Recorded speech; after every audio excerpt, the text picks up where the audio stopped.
Hello and a very warm welcome to a brand new episode of World's Panorama, the only show that gives you a 360-degree view of major global news in the most concise, direct and unbiased reports. I'm Sana Khan. Before we get you detailed reports, here's a look at the top stories this week. Fresh violence erupts in Syria with no clear future in sight. Former UN observer warns Assad will fall, but Syria conflict may not end. Israel ups Iran rhetoric. Israeli Defense Minister hints at preemptive action against a nuclear Iran. North Korea flag mix-up to go down in Olympic history as major insult. Games organizers issue an apology. And World Panorama takes a look at the best moments from the grand opening ceremony for Olympics 2012 in London.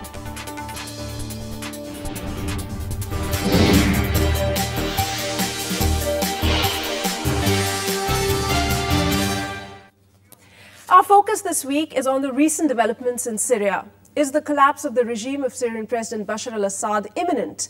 Media outlets across the world are filled with the query when reports surface that rebels have launched an all-out offensive in Damascus and the whereabouts of Assad are unknown. Syrians are dying every day. The death toll there has reportedly risen to over 19,000 since the uprising began in March 2011. The revolution Syrians are leading is bloodier and longer than anybody could have thought when Egyptian President Hosni Mubarak succumbed to people's thirst for freedom after just 18 days. Continuous fighting in Damascus between rebels and security forces presents an unprecedented challenge to the Assad regime in the tightly controlled capital. But what will follow in Syria is unclear. To bring some clarity on that front, I have with me noted senior journalist Massimo Mustafa, also the chairperson for Center for Policy Analysis. Pleasure having you with us, ma'am. But before that, we take a closer look at how developments are going to play out in war-torn Syria. Take a look at this report.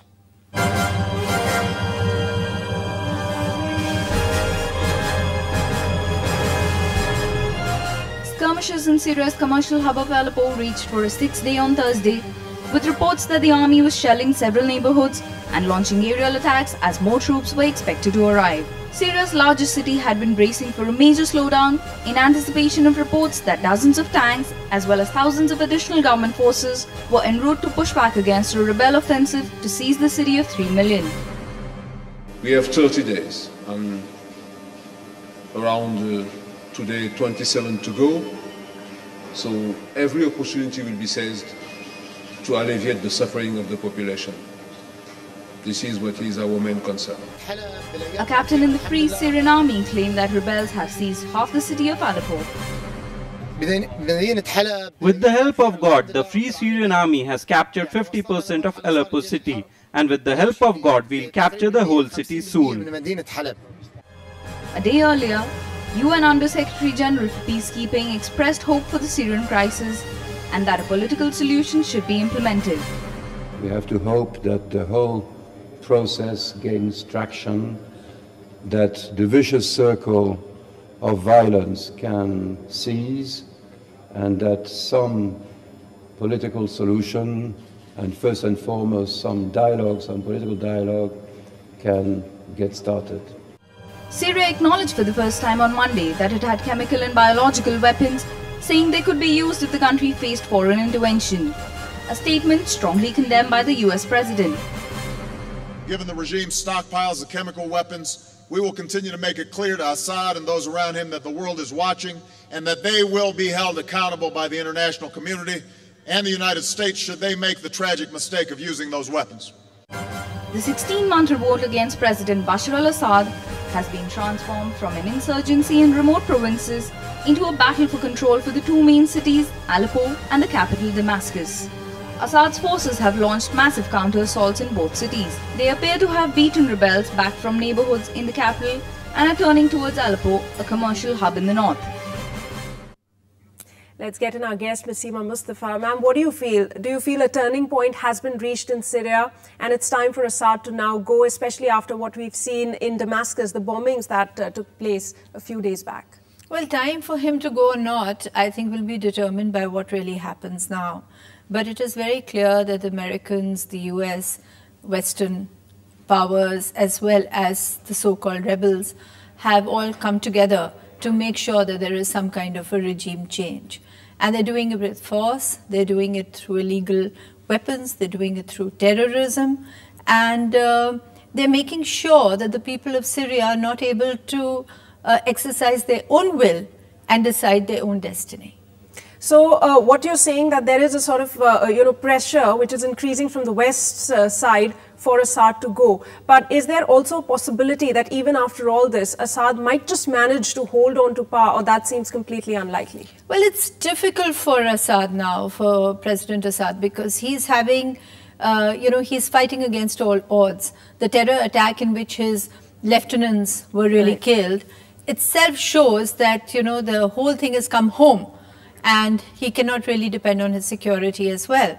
But at the same time, what has kept him all this while, despite the pressure from the West in all kinds of forms, is the support of the people. The people still are not, it's not because they're pro-Assad, but they don't want Syria to become another Libya.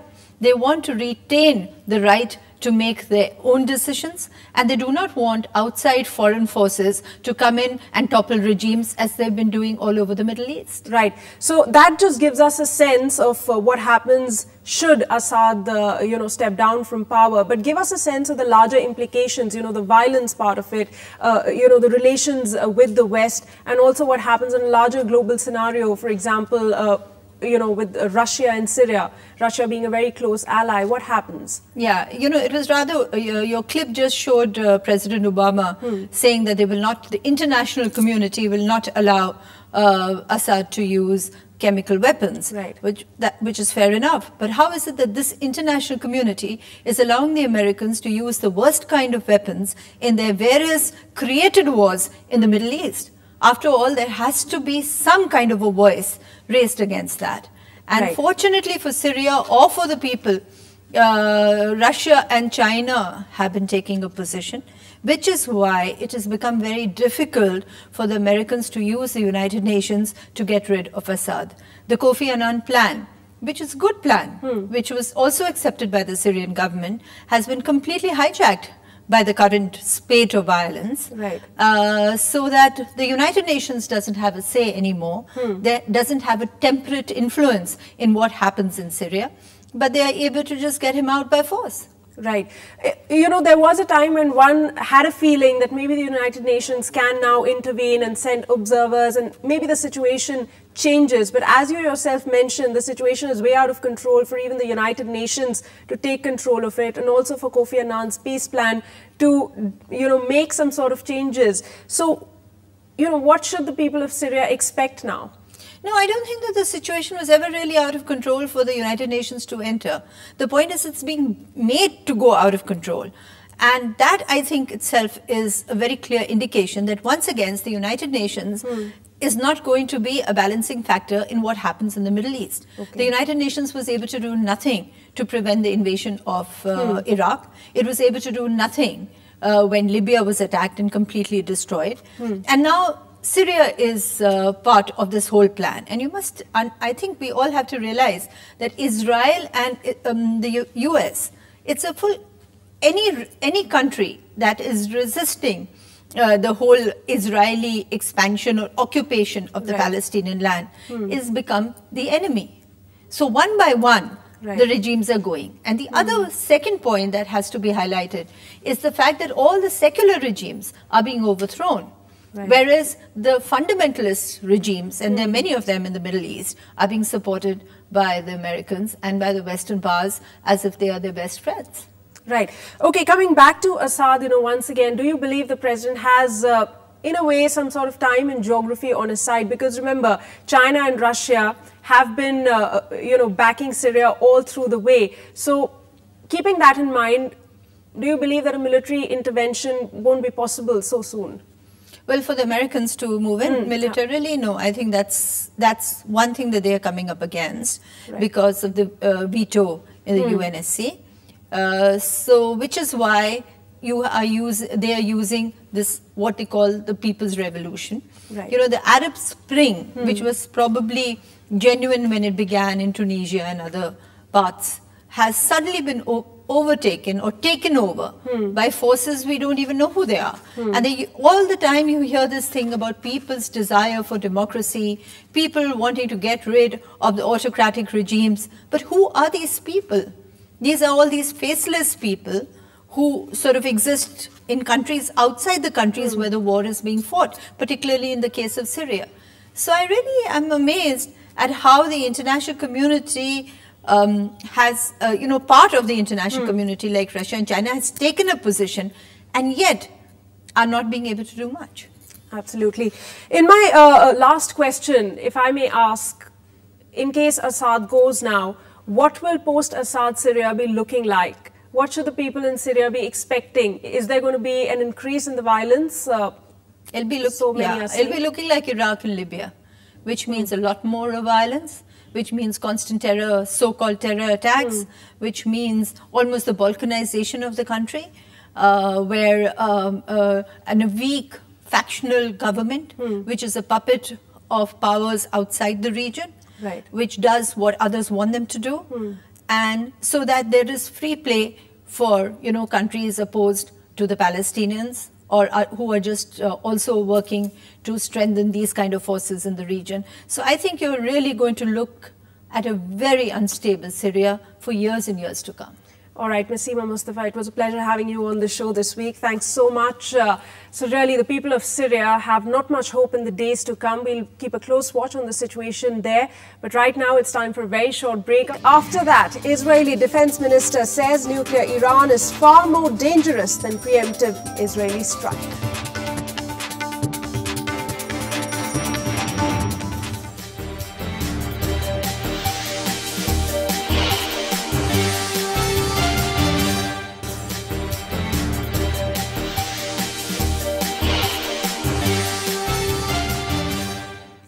You're watching World Panorama. Israeli Defense Minister Ehud Barak's call for a preemptive strike has put Iran back in the thick of West Asian affairs. The minister cautioned its Western allies that it would be tougher to confront Tehran if it managed to cross the atomic threshold. However, Israel's latest attempt to attract some media attention to its neighborhood did not find much success, with the Western media remain glued to strife on Syria. Here's a report.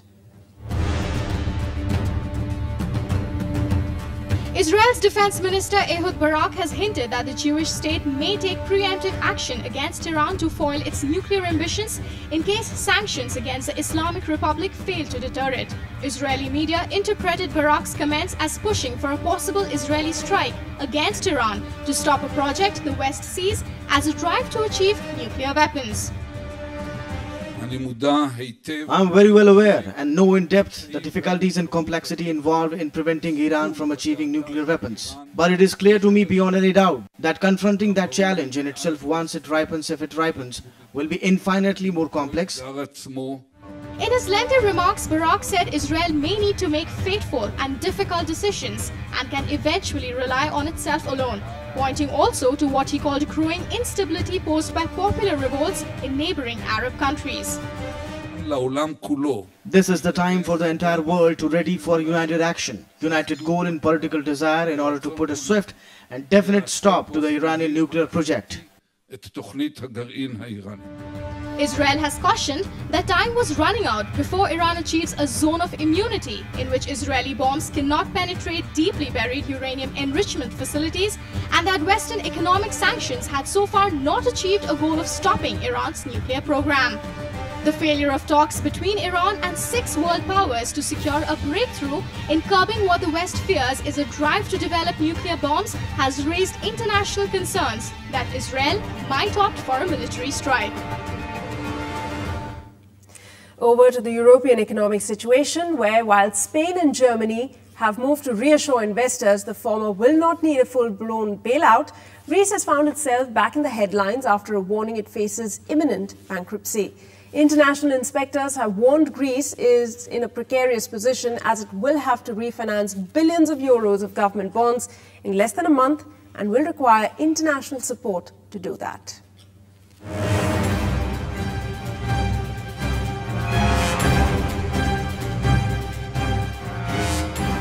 European stocks closed mostly higher Wednesday. All the concerns over the handling of the debt crisis in the Eurozone continue to weigh on prices. At the close of European trade, the Euro Stoxx 50 jumped 0.35%, France's CAC 40 advanced 0.23%, while Germany's DAX 30 climbed 0.25%. Inspectors from the European Commission, European Central Bank and International Monetary Fund returned to Greece's capital of Athens on Tuesday to monitor the progress of the twice bailed-out country. The return of the Troika is aimed to assess Greece's fulfillment of the bailout agreement and to help determine whether it is viable to lend 31.5 billion euros of aid to the debt-laden country. Things to reform administration, to improve how the state is run and the economy, etc., etc. I don't think that the Troika will be very accommodating. So I don't think the Troika will allow a renegotiation. It is very costly. It means more money, and we can't keep asking for money. Meanwhile, Spain paid the second highest yield on short-term debt since the birth of the euro at an auction on July 24th, reflecting a growing belief that the country will need a full sovereign bailout that the eurozone can barely afford. Spain's increasingly desperate struggle to put its finances right have seen its borrowing costs soar to levels that are seen as being unsustainable. If the European Central Bank does not take action and if there is no rescue for Spain, our last option would be the breakdown. The breakdown of the euro, which would bring unpredictable consequences, disastrous for the Spanish and European economy. The alarming spiral of Spain's debt costs has banished any hopes that a bailout of its banks or a June EU summit, which gave the Eurozone's rescue funds a green light to intervene in the markets, has put the debt crisis in abeyance. Veterans in medal-laden uniforms streamed into North Korea's capital on Friday for ceremonies marking the end of the Korean War, an annual event being closely watched after the secretive country's new leader reshuffled the military. North Korean People's Army also denounced US hostility on the day of anniversary celebrations.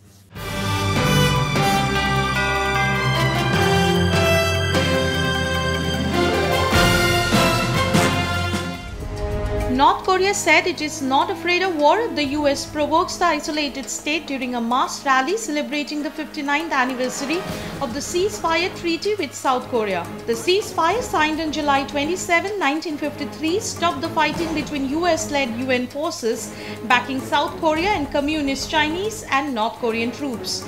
The truce has never been converted into a peace treaty, leaving the two Koreas in a technical state of war. Our army and people don't want a war, but we are never afraid of it.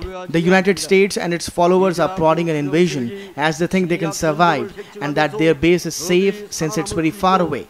They are making such a big misjudgment. On Friday, the North state-run television KRT broadcast the pre-taped rally showing hundreds of workers, party members, military officials and war veterans. If the United States provokes war on this land, we will wage a full-scale war as the party believes in the people and people believe in the party. The enemy will surrender and not be able to sign an armistice treaty. A day earlier, North Korean war veterans from all over the country arrived in Pyongyang. The United Nations Command, led by US forces, has about 30,000 troops on the Korean peninsula supporting South Korea's 650,000 soldiers. North Korea is considered one of the world's most militarized states relative to population, with a standing army of more than 1.1 million. Time for a short break. After that, a look at the devastation caused by floods in China. Beijing more than doubles the death toll from last week.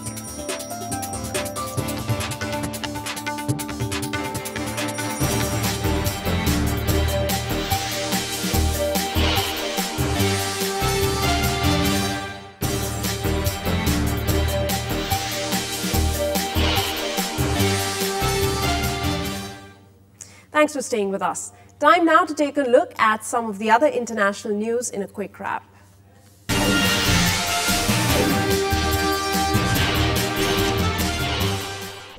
North Korea's representative at the International Olympic Committee expressed anger and frustration on Thursday at a diplomatic blunder that marred the opening day of the Women's Olympic football tournament. Hours after the tournament got the sporting action underway on Wednesday, the North Korean women's soccer team walked off the field of play after the flag of long-time rival South Korea was mistakenly displayed on stadium video screens. An explosion in a market in Pakistan's northwestern semi-autonomous tribal region kills at least 7 people. The police said an explosion tore through a market on Thursday, killing 7 people and wounding at least 10 others. Witnesses said one person was killed instantly and the others died en route to the hospital. Embattled Beijing city officials raised the death toll from weekend flooding to 77 from 37 as they fended off criticism, including from some Chinese state media, of their handling of the disaster. City workers carried out search efforts, which had been impeded by mudslides that followed Saturday's storm. Beijing said 77 died in weekend floods. The South Korean media said on Thursday that North Korean leader Kim Jong-un's wife was a professional singer.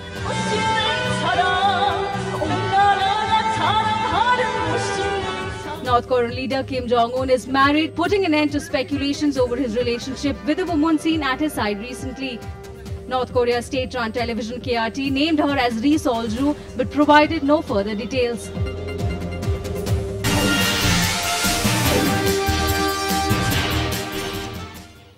And now brace yourself for the latest sporting action in our next report. Here's all the news from the world of sports.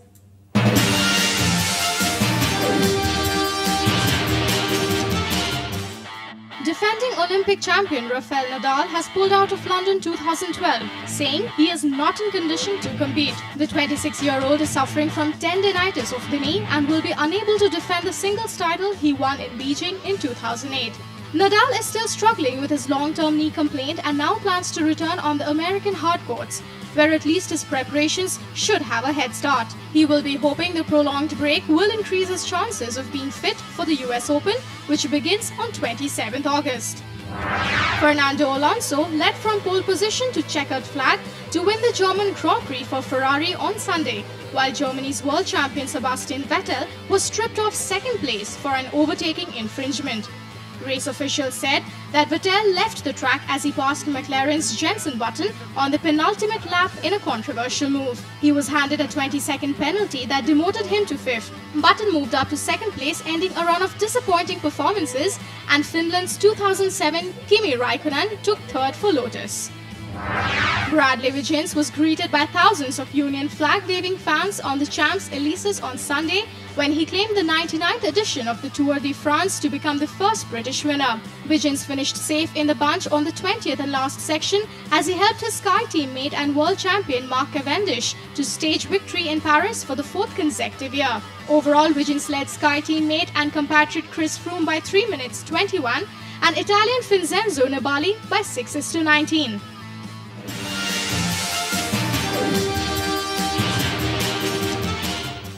Time now for all the very latest news from the world of movies and lifestyle. Here's our entertainment wrap.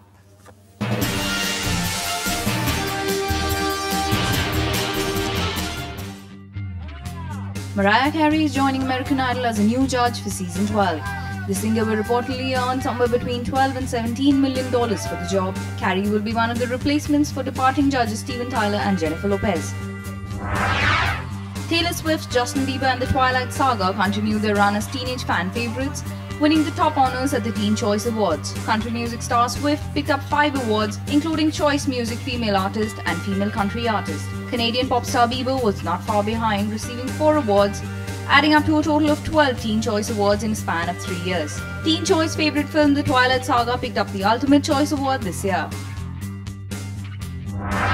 From Star Trek, X-Men and American Dad, British actor Patrick Stewart has played a number of roles, but he said being an Olympian torchbearer on Monday was an experience he'll never forget.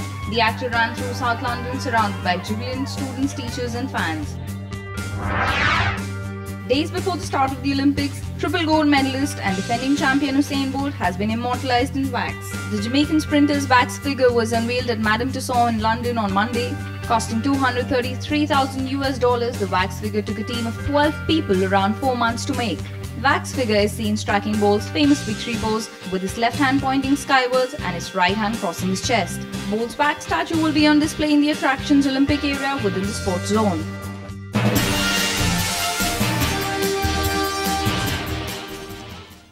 That's all we have for you in this edition of World Panorama. I'll be back next week, same time, with more world news. You can join us on Facebook at facebook.com/WPRSTV and Twitter. Our handle is @RSTV News. For the latest world news, as we wrap up, take a look at these exciting visuals all the way from the grand opening ceremony of London Olympics 2012. Goodbye and thanks for watching.